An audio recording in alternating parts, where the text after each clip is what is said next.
Welcome everyone to Textiles and Tea. I'm Kathy Group. I am the Advertising and Marketing Manager, and I'll be your host today. Today, our sponsor is the Wool Gatherers. You can see more about them and their wonderful line of products at www.woolgatherers.com. They've been a good supporter of HTA over the years, and we're excited to have them as a sponsor of Textiles and Tea. Today, we will take questions as always. Make sure it's on the Q&A and not on the chat. Love your comments. Keep those going. We check those too, but I can't see those to ask questions. So if you put those in the Q&A. Today, we have Murray Gibson. Murray has been weaving textiles for more than 35 years. He graduated from the Alberta College of Arts and Design in Calgary. He has also received an MA in textiles from Goldsmiths College at the University of London. In 2015, Murray was named a Master Artisan by Craft Nova Scotia. He was inducted into the Royal Canadian Academy of Arts in 2019. And there is so much more about him, and we're going to see all that today. Welcome, Murray. It's good to have you here. Thanks, Kathy, and everybody else for inviting me to share a cup of tea. That is our first question. What is your favorite tea? Yeah, I knew you were going to ask this. Sorry, everybody. I like tea, but go-to tea is tea bag tea. 1,000 bags for $1 at the grocery store. I'm sure there are tons of people saying the same thing. Well, let's get started. How did you get started in fiber arts? Yeah, Kathy, I was totally aware you wanted to ask that question. I'm not being facetious. And it was an amazing question because it really made me think about how did I get into fiber art? And the sort of odd answer is I think I got into it because I like problem solving. I've always. Oh, that's a new one. That's a new one. I can't wait to hear this. Suspend disbelief. I've always liked making things ever since I was young, and I spent a lot of time in the library at the craft and hobby shelves, and I just found it miraculous that you could take a bunch of disparate objects and bring them together and create something out of them. And I was thinking it's a bit like alchemy. You've got all these base materials and they transmutate into gold. I did learn to knit when I was very young. My aunt taught me. So, do you knit, Kathy? No. I like to crochet. Okay. Well, everybody else who's out there, if you know anything at all about knitting, I'd like you to close your eyes right now, okay? And I want you to drain your mind completely of any knowledge you've ever had about knitting. That's easy. Okay, we're sort of there, we're pretending. So now open your eyes and look at a knitting pattern for the first time in your life. What is that? I mean, come on, it's obviously code. There's a bunch of K's, there's a bunch of P's, there's a bunch of numbers. There's some words you recognize, but then there's something like CB4R, and here's a weird one, SL1K1PSSO. I mean, it's a foreign language.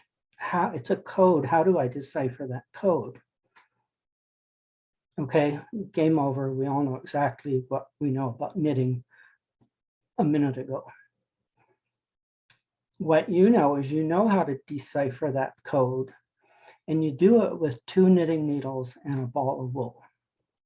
And by the time you've deciphered that entire code, you've got a sweater sitting on your lap. That's magic. There's this bizarre abstract code, and with 2 knitting needles and some wool, it turns into a sweater. It's magic. Okay, and you've got 2 magic wands. did some needlepoint for a short time, and it's a similar sort of thing. You've got this graph paper and you've got a whole bunch of weird little symbols in it. And what does that mean? And then you find out that there's a decoder ring and those symbols mean numbers. Well, you're not too much further ahead in solving that problem, but then you realize that the numbers mean colors. And that's sort of weird, like why does a number mean a color? But things start to make sense and you realize that you've got a piece of cloth with an intersection of warp and weft, and why not put a stitch over top of that intersection? So you start to decode that weird piece of paper and you end up with a beautiful piece of embroidered cloth. Another problem, I went to the loom in art college, and there's another problem to be solved. You've got a little graph across the top of a piece of paper. It's got some of the squares filled in, and they're filled in a regular sequence. And then you've got a bunch of more squares down the side of this piece of paper, and it's got more little black squares in sort of a regular sequence. And then there's something else going up in the corner that I was never sure about.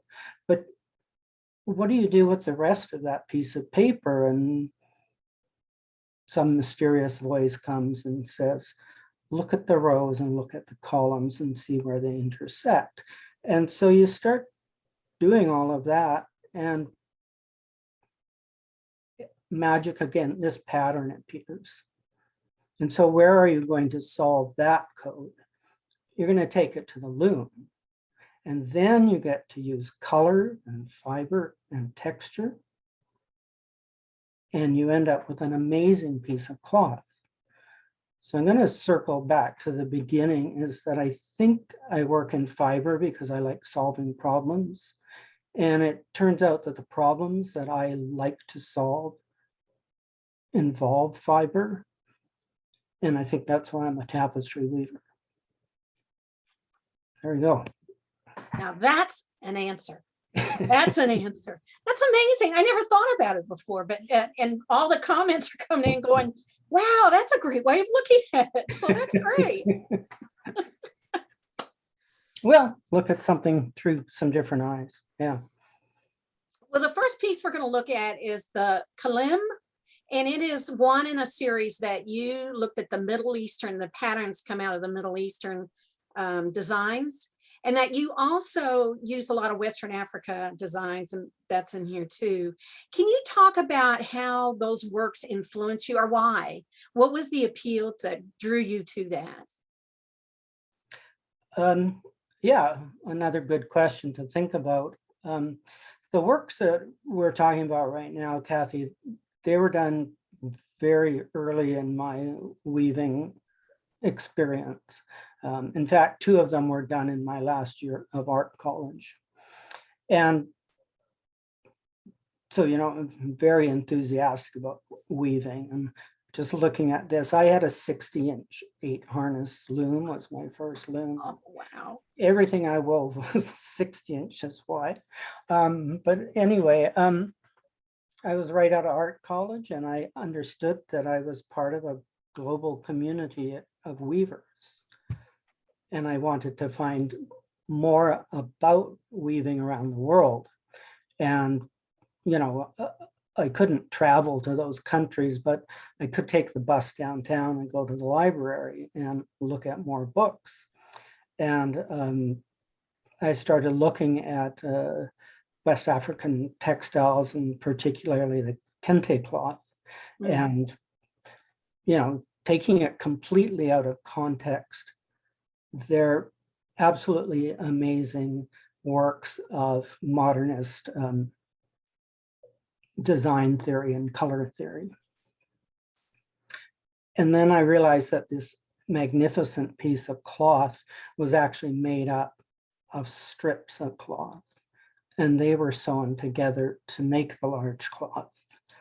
And you can think about it, that's sort of a nice metaphor for community. A bunch of separate people coming together to form a beautiful thing. And then you look at the strips themselves, and technically I was intrigued because you had warp-faced weaving, and then it was interrupted by these little lozenges of weft-faced weaving. And then I found out that those were symbols. They were little micro narratives in those weft-based blocks. And to extend that idea of community and cloth, here was this amazing piece of cloth made up of 100 different stories. And I realized that's what I wanted to do. I wanted to tell stories, and I wanted to do it in a symbolic manner. And so, you know, I'm grateful to the Kente cloth for pointing me in that direction. Very, very similar with the flat woven Kalims of the Middle Eastern nomadic people. Again, it was a symbolic language, but what added another layer for me was that these are flat woven rugs. They're woven in the very same techniques that I was learning to use. They were coming up with something that was an entirely different product for me. And it was on the other side of the world. And I thought, okay, if nothing else, we can connect through technique. So fantastically important in the early years of my weaving practice. Very, I'm just grateful for the knowledge that I gained from looking at those works. Well, you have a statement on your website that says, I've always designed my tapestries so they reference textiles, if not specifically tapestries. And I was really struck by that. I mean, it was so purposeful and well thought out that this is where you're going to go. And I just found that so interesting route to take. Yeah.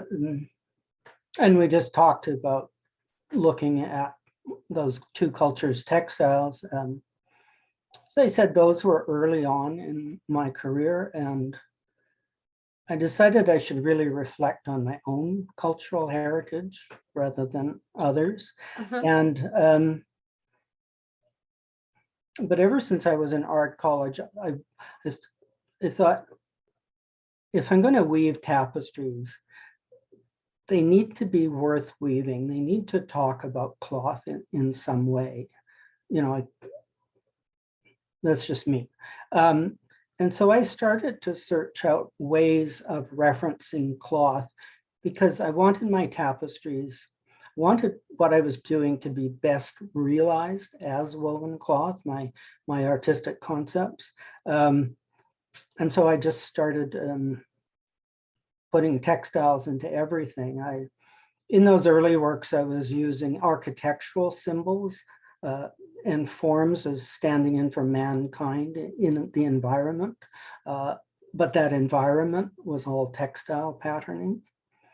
I lived in New York City for a while and got to look at all the tapestries at the Metropolitan Museum of Art and realized that those were reflections of my Western European heritage. And so I started looking at that. And yeah, it was always this commitment that my work, my imagery should best be realized as cloth, or why do it? That's me. Well, your style travels the whole continuum of from realistic to abstract. And we have two images here that I think show both of these beautifully. One is the fox and the grape on the left, and then unknowing on the right. Because, you know, the fox and the grape, you can see there's a fox, there's grapes. And on the right, it's just these incredible shapes and forms and colors. So how do you find that you can switch from one to the others? I know some people are like, no, I only do realistic, or no, I only do abstract. Is it hard to go back and forth for you? Short answer, no. Long, tedious answer. I think with a representational image, it's the idea of capturing a moment or a memory. It's a tangible thing. You know, you just said, well, I could potentially touch a fox. I can, unlike the fox, I can reach the grapes and I can eat them. I do landscapes. You can stand on the earth, you can climb the mountains, you can look at the trees and smell them. Everything's sort of tied to the senses. So when I do a representational image, it's because it's sort of a concrete idea. So there we've got the fox and the grapes, or landscapes. So we're looking at unknowing. And that's more of an idea rather than something that you can pin down. Okay, I just asked you all to unknow knitting a while ago. That's a bit, so that you could look at that pattern with new eyes. And that's a bit of what unknowing is about. It's letting go of knowing so that you can see something new. And in this composition, there's those 3 bars across the bottom and 3 squares and 3 more bars and 3 little bars at the top. And I was thinking that those are knowing. Those represent knowing. And those sort of messy black borders, they're sort of that pathway letting go of knowing.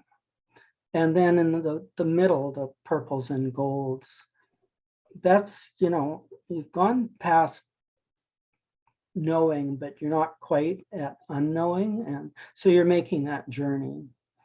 And I live out in the countryside.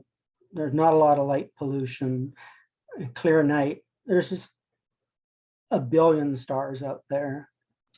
And it's just, you sit there and think, I don't know anything. So a moment, a memory, you can capture that as representation.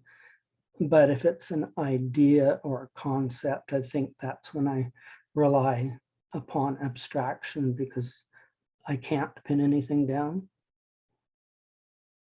But you have thought this through. I have. You really have. When you sit at the loom for 35 years, you got a lot of time to think. True. Well, I noticed that I know you exhibit. You've been in many exhibits, and I'm always struck because artists all have all kinds of reasons to exhibit. For some, it's purely financial. That's the way they sell their work. For some people, they want to share what they make. Others are trying to make a statement. So where is your point or reason for being in an exhibit? Or are there many? Yeah, there's many, Kathy. Why I'm in this exhibition is because I rarely sell anything. And just to top that off, I've had 3 tapestries stolen. Oh, so it's like people like my work, they just don't want to pay for it. So, yeah, we're looking at an exhibition that I had this summer at the Mississippi Valley Textile Museum, which is in Elmont, Ontario. It's not the same Mississippi from the United States. I've been working on this series of tapestries for this exhibition for on and off for more than 20 years, because I wanted to make a statement, as you suggested. I wanted to present a cohesive theme, and the exhibition's Cloth and Consequence. And there are a series of tapestries about narrative women who are textile practitioners. And in some way, their practice involves life and death and destiny and fate. One example would be Penelope. She's weaving all day long, and she's taking back all of her weaving at night, waiting for Odysseus to return. And there's a slaughter because of his return. Madame Defarge is from Dickens' A Tale of Two Cities. She knits a code into her cloth, and that code condemns people to the guillotine. So those are 2 examples. For me, the prime example are the 3 fates themselves.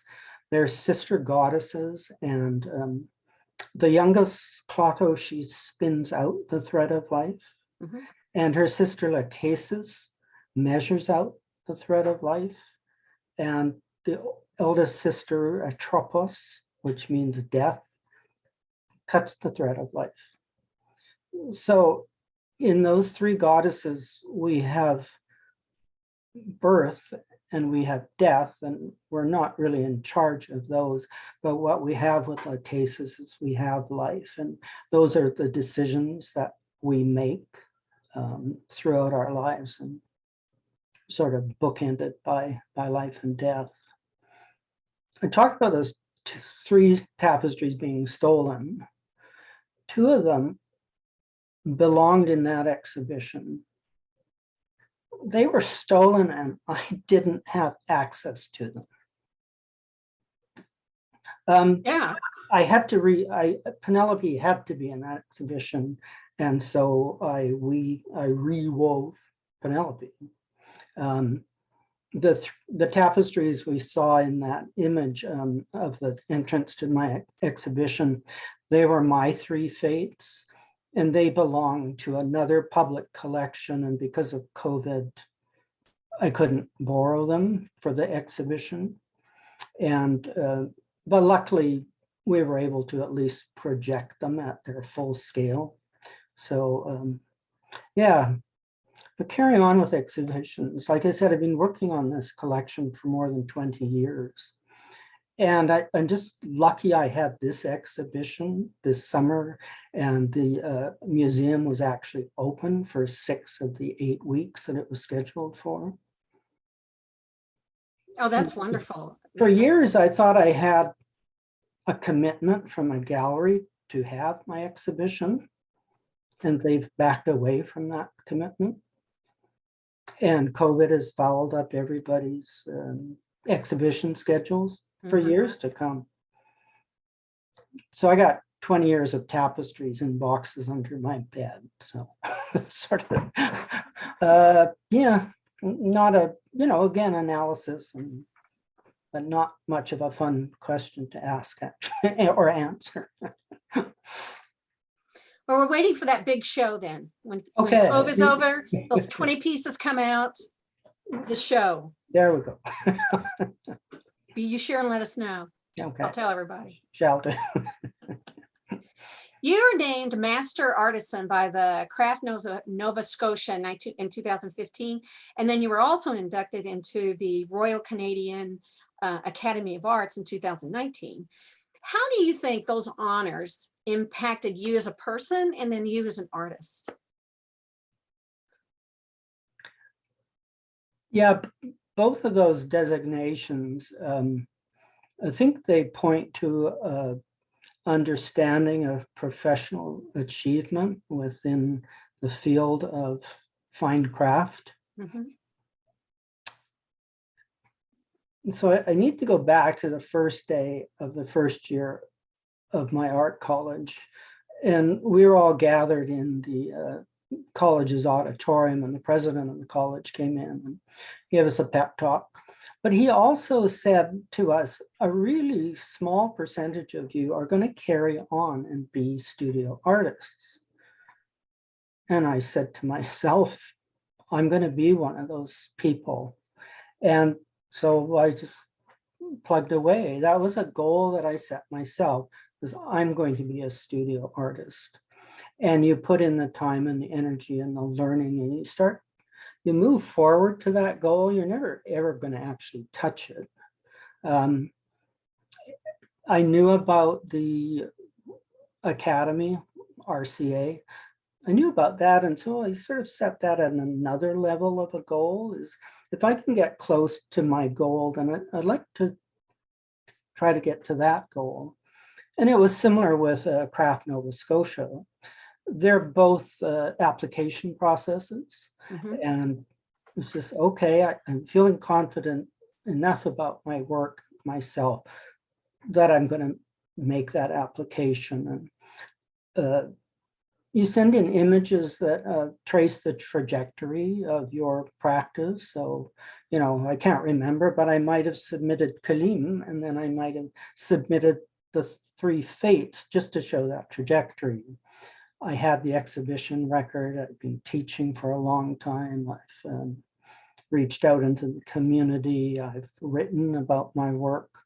So I was feeling pretty confident and really honored that I got those designations. To add to the RCA application is you don't really make it yourself.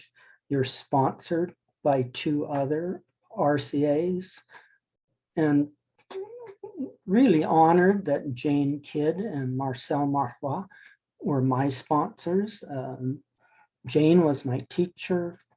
Jane and Marcel are friends of mine. So that just was really special part of that. So yeah, professional accomplishment. I also felt that they were nudging me. Like those organizations, they're saying, okay, you're doing a good job. Just keep on doing a good job. Yeah. Well, I think you also serve as a encouragement example. I'm not sure of the word, because I feel like so many, especially fiber artists, are don't have that faith or confidence in their work to see that they should be, this is something they should pursue. And I love it that you put it in terms of a goal. I think for some people who maybe don't have that self-confidence, think, oh, I can't brag about myself. I guess if we could think of it more as a goal, then maybe more people will put themselves out there for it. I love that view of it. I just love that shift in viewing it. I'll have to keep that in mind when I'm talking to my students. Yeah, it's an inward journey. Like I'm not comfortable promoting myself. And so I sort of interiorize it. Those goals are promoting me for me as opposed to me for you. So yeah, anyway. I love that. That's great. Now, one thing I want you to talk about is your signature. I love this. You put this signature on your work. It's a spider. Would you tell us about this? Yeah, I'd love to, Kathy. It's a trip down memory lane. It brings back really fond memories of good. the time that I lived in. I lived in New York City. I was trying to think about this. 1991, I think, and I was an artist in residence at the Center for Tapestry Arts, which many people will know it was the Scheuer Tapestry Studio before that. And I wove in the studio, and at the end of the residency, I had an exhibition in the gallery. But there were lots of exhibitions during the time that I was there, and everybody passing through New York came to the studio. I met Michaela Sonora there. I met Archie and Susan there. They were actually on their way up to the Arctic to teach a group of Inuit sort of different types of tapestry weaving. So one of the exhibitions was Jean-Pierre La Rochette and Yael Lurie. And so there were these masterpieces hanging in the studio, and Yael and Jean-Pierre came to New York and they led a week-long workshop. And Jean-Pierre was teaching us technical aspects of weaving, and Yael had set us all a design assignment of coming up with a signature that we would weave into our tapestries. I knew enough that I knew that I didn't know enough to weave the tapestries that I wanted to weave. And that problem again was halfway solved because Jean-Pierre was so generous with his knowledge for the whole workshop. And I was sort of selfishly sucking it all in.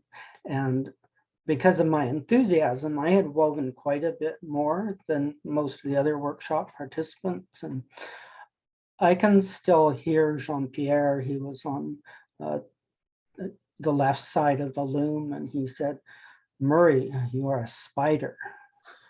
And So then it's like, okay, yeah, Ella set us this design assignment. Pierre said I'm a spider, and so a spider I am. And that signature has been in all of my tapestries ever since 1991, so 30 years. Yeah. That's a great story. How It's perfect. How Yeah, perfect that they happened right then. yeah, exactly. That was synchronicity for sure. Yeah. Yeah. Well, everybody wants to know how people design. Can you just share with us a little bit how you design your tapestries? Do you draw them out first? Do you go on a computer? Do you use a cartoon? So what would be your first step? No, you just answered the question. Okay, next question. Next question. I'm sort of thinking about this as a timeline, Okay. starting and moving forward. And I think almost before you start, maybe you can call it a starting point, is you have to have an idea. And we talked about that a while ago. For me, it's important that my idea is best realized as woven cloth. So I come up with an idea and I think, okay, for me, that would make a good tapestry. It's worthwhile, this investment. And so that very next step is research. An example is that when I did my first Penelope, I needed to know how she fit into the stories. And so I read the Iliad and I read the Odyssey and I read Margaret Atwood's Penelope, because I needed to know how Penelope's practice, why was it involving life and death and power? And so that helped me to home in on a way that I would represent Penelope. And so then once you've got that figured out, you do the designing stage. And for a long time, I've used a collaging process to come up with my cartoons. And but also for many years, I've used a computer graphic software program, which is essentially a collaging program. And what the great thing is that you can print off your cartoon from that computer program. So then you go to the loom and you weave. And so I want to go back to Penelope. The tapestry had been stolen. I needed Penelope for my exhibition. And so I wove another Penelope, and it was all right because I got to revisit the idea, thanks, Thief, I got that opportunity. And so I sat at the loom and I wove for 2 days, and I really didn't like what I had done. And so I took it all back. You know where I'm going. So I wove for another 2 days and I didn't like it and I took it all the way back. And then I wove for another 2 days and Penelope said to me, just go with it. You'll never get your cloth finished if you just don't accept it. So I listened to Penelope and I finished that tapestry. So there we're at the weaving stage. The next stage is to cut the tapestry off your loom. And that involves a bottle of bubbly.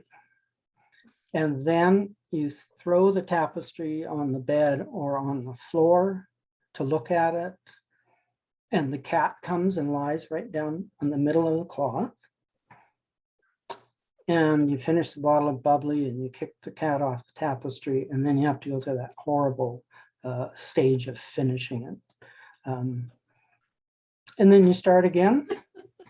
Idea, research, cartoon, weaving, cutting, bubbly, cat, finishing. Try to keep on going. Yeah. So those are the steps along the way. Now, do you finish something before you go on? Or do you have multiple projects that go on at once? No. Yeah, I've only got one loom. Okay. I guess while I'm finishing, I'm sort of figuring out the next one to go, but there can be months or years, not of wasting time, but letting ideas percolate in your head, and then suddenly okay, yeah, I could probably solve that problem this way. And so then you start moving forward. Well, I know there's people, not anybody else but me, but I'm one of these people that I finish weaving it and then the finishing stuff starts stacking up Yeah. before I get to it. Now I know nobody else out there does that but me, No, right? So no, we're not procrastinators. No way. well, I love your intense colors. They are amazing. And the way you juxtaposition the colors, it just gives your work so much energy and movement. And it's like this one, which is called The Tortoise and the Hare. Have you always felt comfortable with color? Oop, there we go. There we go. Or is this something that you think you developed over time? Except your first pieces were so colorful. Yeah, sorry. Everything that I know about 2D design and color, I owe to George Wood, who was my first year college instructor. And that was, more than 40 years ago. And what George taught me, I bring to the studio still. I'm pretty confident using color, and I used to dye my own yarn, but only when I could do it safely in the dye lab at the art college. And, I haven't been able to do that ever since.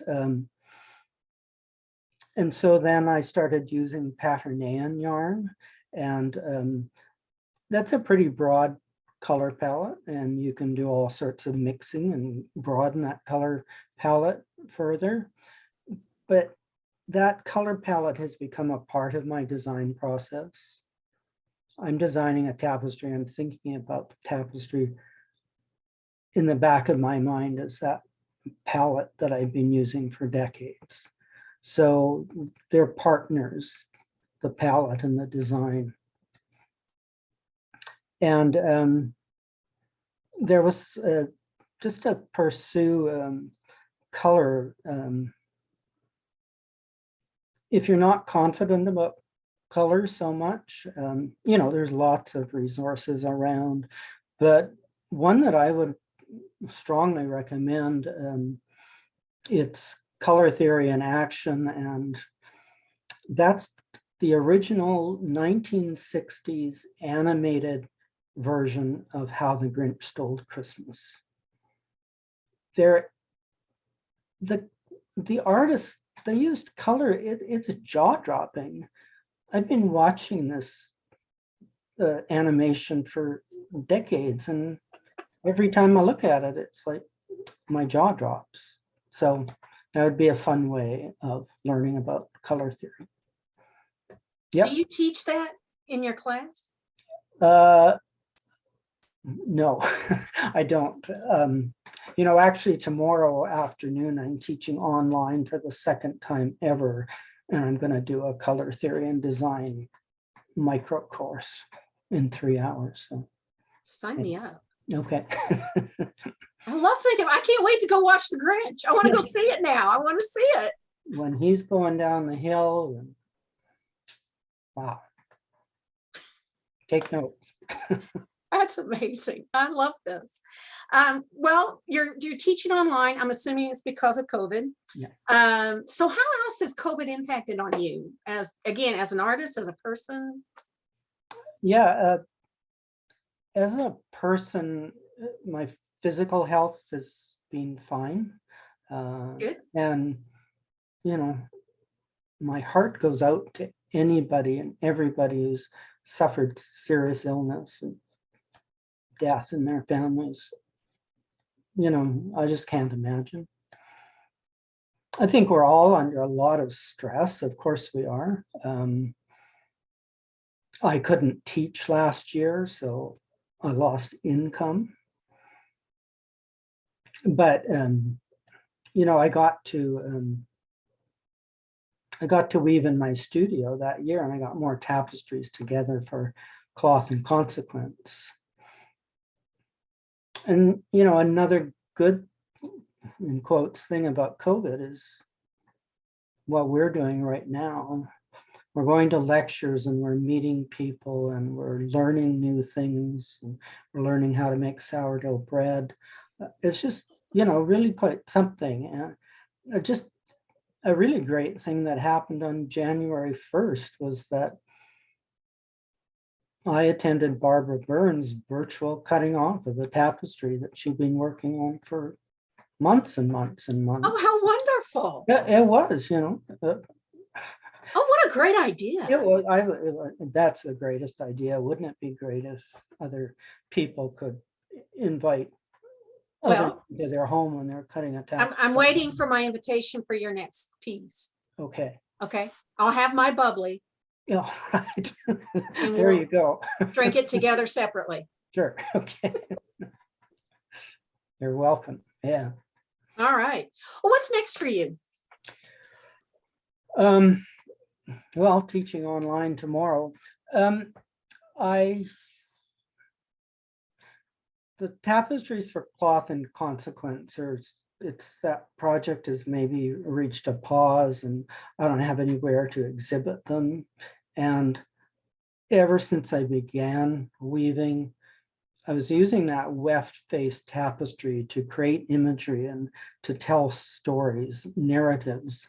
And,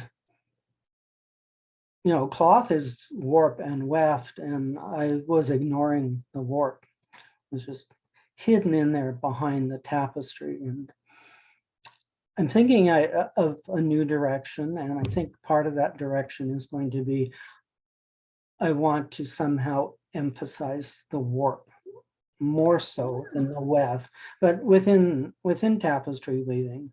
And so I'm struggling with that, but I was thinking that a pick and pick technique, and for those of you who don't know, you get vertical stripes going up the warps. And I thought by that technique, I would be able to say there's something inside this cloth.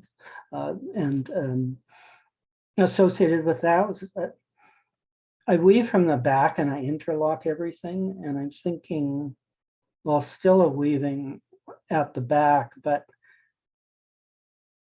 dealing with slits, because you know that shape is turning around that warp, and that shape is turning around that warp, and there's this little gap in between them. And so I'm thinking maybe some combination of slits and pick and pick might help me solve the problem of how do I talk more about the warp than I have before. Oh, I can't wait to see this. Me either. Anyway. We're all anxiously awaiting. Okay. I drink to your, here's to your. Get your bottle of bubbly. We all look forward to seeing that exhibit, I'll tell you. Now we have a boatload of questions, so let's start seeing what our questions are. Is that okay? Yeah. All right. Anxious. Yeah. And I have to tell you, you've got some shout outs from one from London and one from your hometown. Oh, you know what? I skipped a question. I have to ask this. I apologize profusely. I wanted you to talk about your work that your students do at Archana Ganoush. Mm-hmm. That is an amazing program. Would you talk some about that? Liz, I apologize. She's doing everything behind the scenes and I'm making it difficult for her. I apologize. There we are. Want the long version or the short version? The good version. The good version. It's all good. Short it is. Well, first tell people what the program is. Because most people down here won't know. Yeah, there's maybe a lot of people who don't know what l'Arche is. L'Arche is an international community of people who live with intellectual disability. And in their home communities, they live in a household with others who assist them in their daily lives. And yeah, so that's the L'Arche community, and the people are all over the world. And we have a very active L'Arche community in Antigonish. So I was teaching we've got an odd sort of art department at the university where I teach, and I teach one introductory level tapestry weaving class that's worth 3 credits, and students all over the university can take courses in the art department, and some honestly want to learn about tapestry weaving, but a lot more just need 3 credits on Wednesday afternoon. And that's, for me as an artist, it's like that wasn't very good. I wanted them to understand that you can communicate with art. You need to put it out there and try to talk to people with your art. And sort of long story short, we have a service learning program at our university, and they do marvelous work in connecting the university with the community. The goals of the course and the goals of the community mesh together. So my idea of Marla Gadet from service learning, she said, you could really up the ante and teach about communication with the L'Arche community. And yeah, okay, I haven't worked with that population before, but that would be great. And it would really teach my students how to communicate using art, because there was a lot of times when direct conversations like we're having, they were impossible. L'Arche, so my big idea was, let's do a community project and let's talk to each other while we're doing creative activity. And the word L'Arche is absolutely the French for Noah's Ark. So that was going to be our first community art project, was to create a multi-panel tapestry of Noah's Ark, where all the little small tapestries came together to create one large cloth. So we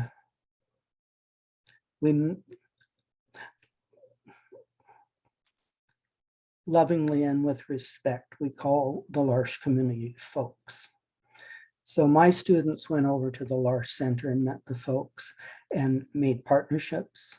And then the partners, using dozens of photographs, selected the animal that they wanted to see on Noah's Ark. And then the students went off to create the cartoon and weave it. They needed to get their partner's approval on their cartoon, and that was fine for almost everybody. But there was one partnership.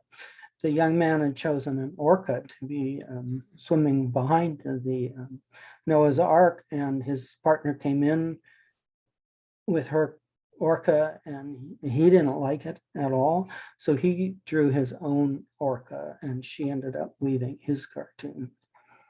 So that was okay that we would create this community tapestry, but the L'Arche folks didn't have a lot of agency in that, really. And it didn't super promote the idea of art for communication.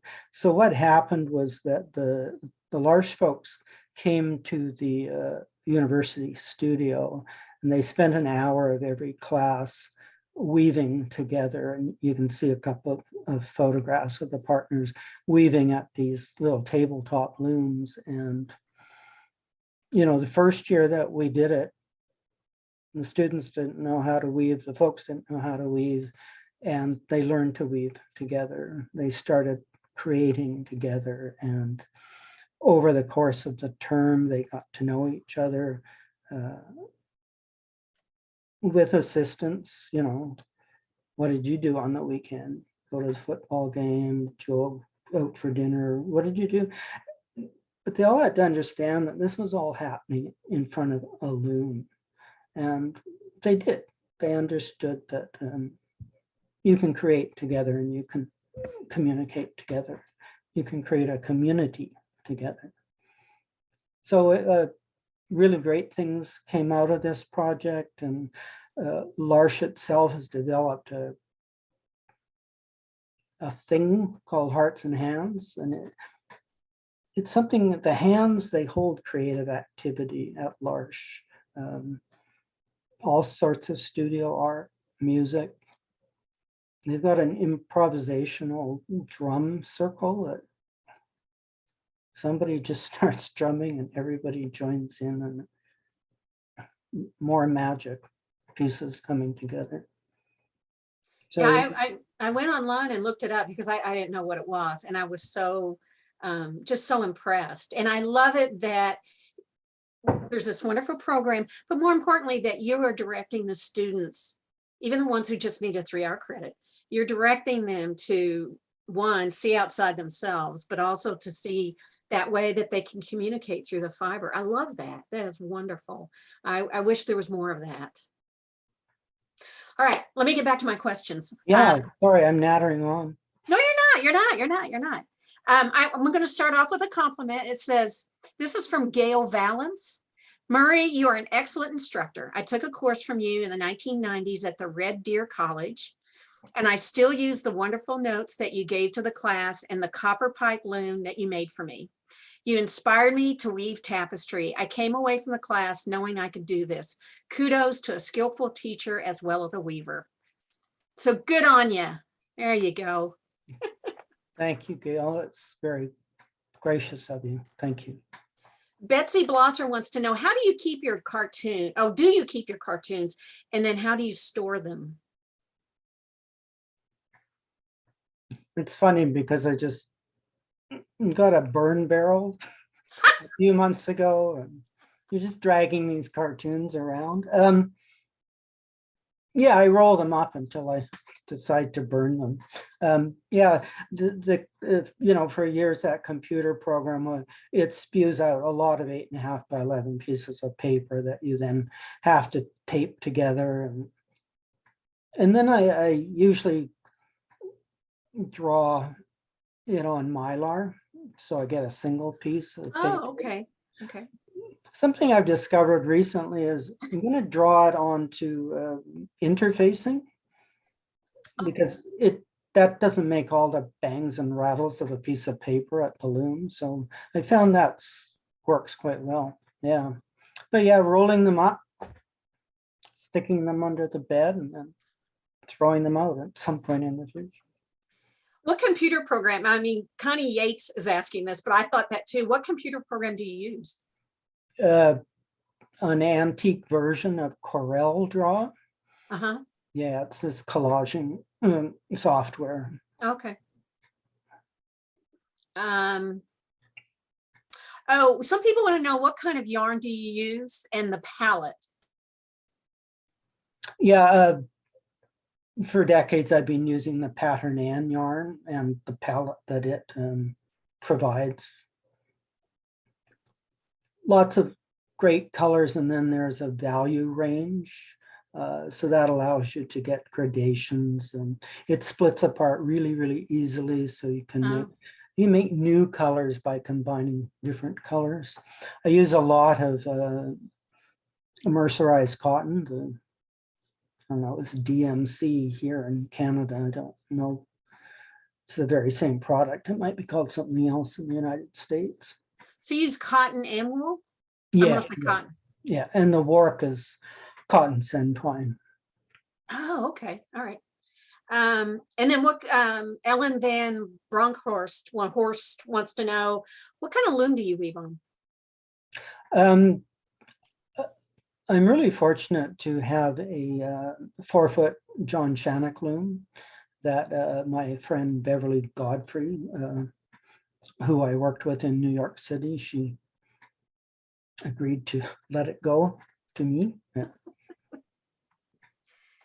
Oh, I was curious about this too. Gigi Dan wants to know, when you did Penelope again, was it different the second time? It was very similar, but different at the same time. Yeah, I don't think I could ever weave the same tapestry twice. And the second version, I solved some problems that developed. I wasn't completely satisfied with the first one, so I had the chance to revisit it and just approach it from a slightly different way. Now, is Penelope on your website? Yes, they both are. Okay, good. Yeah. I encourage you all go take a look. Yeah, if you go to, there's a main tapestry tab, and all of the cloth and consequence tapestries are under something called drapery series. Well, Nan Holberg wants to know, a question faced by several artists. Do you support yourself through art? No, And he laughs. I wish. Yeah. When 35 years ago, I was able to support myself on my work. I lived in Calgary, Alberta at the time, and there's a lot of oil money there and a lot of art Wow. collections, and I benefit from that.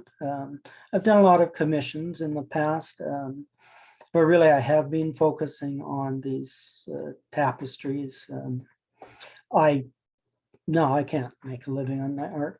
That's why I teach, and my wife is a big supporter of me and has a full-time job. So yeah. Well, God bless her. Yeah. I cannot believe it. Murray, we're done for the day. It's time to quit. I can't believe this. It's gone so fast. Thank you so much for being on here today. I appreciate you sharing your work, your thoughts, everything. I'm going to go back to your website and look at some of your tapestries again, now that you've talked about them. They just sound so fascinating. As you can see on the screen, if you want to see more of his work, go to murraygibsontapestry.com. Penelope will be there, and take a look at his work. Again, I want to thank our sponsor, the Wool Gatherers. If you have a question about anything fiber, looking for a product, need a loom, anything, go to the Wool Gatherers, woolgatherers.com. Sarah knows everything there is to know about everything. She has either wove with it, spun it, built it, made it, used it, dyed it, you name it, and Sarah's got the answer. The woolgatherers.com, great source of information and products, so go check that out. And we do appreciate the Wool Gatherers. They've been a supporter of HGA for years through advertising. Thank you so much for supporting Textiles and Tea. We are also supported through the generous donations to the Fiber Trust. If you would like to see more programming like this, please support HGA by either donating to the Fiber Trust or joining, or both. And that's where we can continue this programming, such as the program that's coming up this weekend. We're so excited. This is the first time we've done this. I think it's going to be an ongoing thing. The the Guild Development Retreat, it's this weekend. If you're in a guild that is looking to expand, get stronger, take a different direction, I've been talking with a woman this week who's starting a brand new guild. Join us this weekend. We're going to have panels talking about every topic that guilds are dealing with. They have questions about it. You can learn more about this at our website at weavespindye.org. Next week, we will be having another guest. I'm excited that we are going to have Susan Maffei, I always pronounce her name wrong, Susan Martin Maffei, another weaver that you may be familiar with. And we will see her next Tuesday. Thank you so much for being here today. We do appreciate it. I hope you all have a wonderful week, and we'll see you next Tuesday. Happy tea.